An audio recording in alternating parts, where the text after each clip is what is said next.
The planer shaves off the face of the board. As we run it through the planer, in-feed rollers grab the board, pushing it through the cutter head, which shaves the wood, and then the out-feed roller makes the board exit the back of the machine. When using the planer, the general safety rules still comply. You need to be wearing safety glasses at all times, and we'll always have the dust collection on when we use this machine. You want to check your board for imperfections like knots or nails or glue that shouldn't be run through the planer. When we use the planer, it will feed the board through the machine for us, so you'll never have to push or pull the board. If it does end up getting stuck, you need to turn off the planer and come get me to help you out. Our depth of cut is 1/16 of an inch. We will never take more than a 1/16 of an inch off for each pass. And the minimum length is 12 inches. A board less than 12 inches cannot go through the planer. The thinnest you can go is a 1/4 inch. Under that, you'll need a jig or backup board to support your work.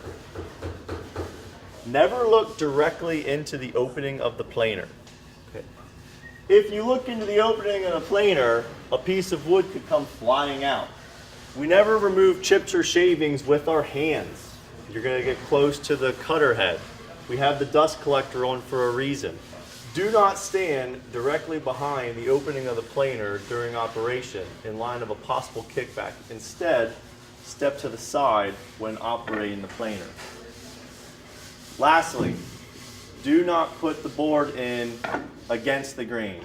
It must always be in with the grain.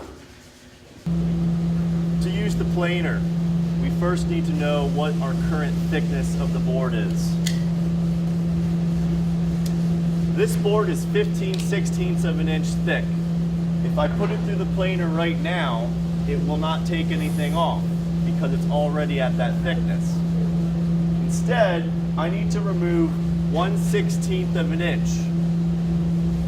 In our case is 7/8, which is 0.875. To set the machine, you first need to turn on the electric. Use the top 2 green buttons to get close to your decimal.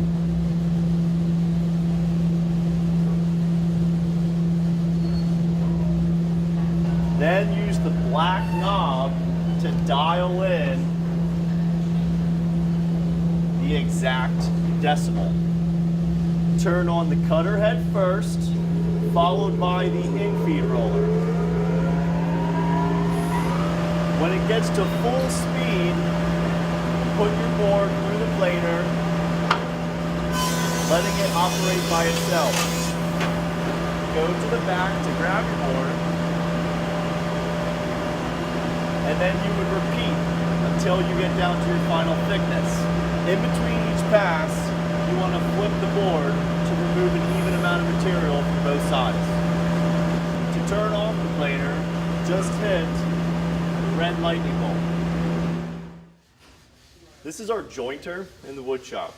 It's used to create straight, smooth, and square edges. To do that, we are once again using a cutter head. The cutter head shaves off only a small amount of wood, making the edge nice and smooth. We will hold the board tight against the fence. The fence is set square or 90 degrees to the table. If we keep the board against the fence, then our edge will become 90 degrees or square to the face. These 2 tables are in the same plane. They're also dead flat. Running them across these tables will create straight edges. When we use this machine, we will always need to wear safety glasses and have the dust collector on, and also tie back loose hair, clothing, and jewelry. To use this machine, you need to set the depth of cut. To change the depth of cut, we'll loosen the in-feed table and adjust with our in-feed table lever. The lower the table is, the more the depth of cut is. We will stick with a 1/16 of an inch. Also, the shortest board that can be jointed is 8 inches long. When using this machine, if the swing guard ever does not return against the fence, don't use the machine and come get me.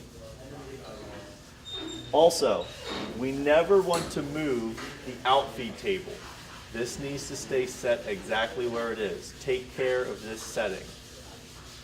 Lastly, never joint end grain.